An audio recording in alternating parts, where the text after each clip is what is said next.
संदेश दिया। उन्होंने कहा कि हमें एक दूसरे से प्रेम और सद्भाव से रहना चाहिए। गुरु संत रविदास ने मानव सेवा को सबसे बड़ा धर्म बताया। उन्होंने कहा कि हमें गरीबों और जरूरतमंदों की मदद करनी चाहिए। गुरु संत रविदास ने ईश्वर के प्रति सच्चे प्रेम और भक्ति का मार्ग बताया।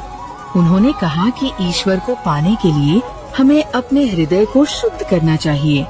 अब जानिए संत रविदास महाराज के स्वभाव के बारे में।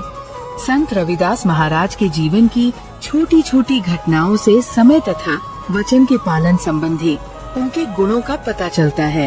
एक बार एक पर्व के अवसर पर पड़ोस के लोग गंगा स्नान के लिए जा रहे थे। रैदास के शिष्यों में से एक ने उनसे भी चलने का आग्रह किया तो वे बोले, गंगा स्नान के लिए मैं अवश्य चलता, किंतु गंगा स्नान के लिए जाने पर मन यहाँ लगा रहेगा तो पुण्य कैसे प्राप्त होगा।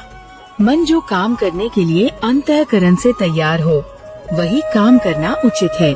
मन सही है तो इसे कठौती के जल में ही गंगा स्नान का पुण्य प्राप्त हो सकता है।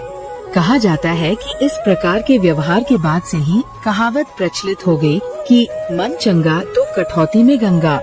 रैदास महाराज ने ऊंच नीच की भावना तथा ईश्वर भक्ति के नाम पर किए जाने वाले विवाद को सारहीन तथा निरर्थक बताया और सबको परस्पर मिलजुल कर प्रेम पूर्वक रहने का उपदेश दिया। वे स्वयं मधुर तथा भक्तिपूर्ण भजनों की रचना करते थे और उन्हें भाव विभोर होकर सुनाते थे। उनका विश्वास था कि राम, कृष्ण, करीम, राघव आदि सब एक ही परमेश्वर के विविध नाम हैं। वेद, कुरान, पुराण आदि ग्रंथों में एक ही परमेश्वर का गुणगान किया गया है। उनका विश्वास था कि ईश्वर की भक्ति के लिए सदाचार, परहित भावना तथा सद्व्यवहार का पालन करना अत्यावश्यक है। अभिमान त्याग कर दूसरों के साथ व्यवहार करने और विनम्रता तथा शिष्टता के गुणों का विकास करने पर उन्होंने बहुत बल दिया। अपने एक भजन में उन्होंने कहा है, कह रैदास तेरी भक्ति दूरी है, भाग बड़े सो पावे, तजी अभिमान मेटी आपा पर, पिपलक हवे चुनी खावे। उनके विचारों का आशय यही है कि ईश्वर की भक्ति बड़े भाग्य से प्राप्त होती है।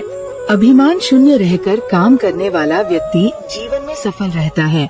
जैसे कि विशालकाय हाथी शक्कर के कणों को चुनने में असमर्थ रहता है, जबकि लघु शरीर की पिपीलिका अर्थात चींटी इन कणों को सरलता पूर्वक चुन लेती है। इसी प्रकार अभिमान तथा बड़प्पन का भाव त्याग कर विनम्रता पूर्वक आचरण करने वाला मनुष्य ही ईश्वर का भक्त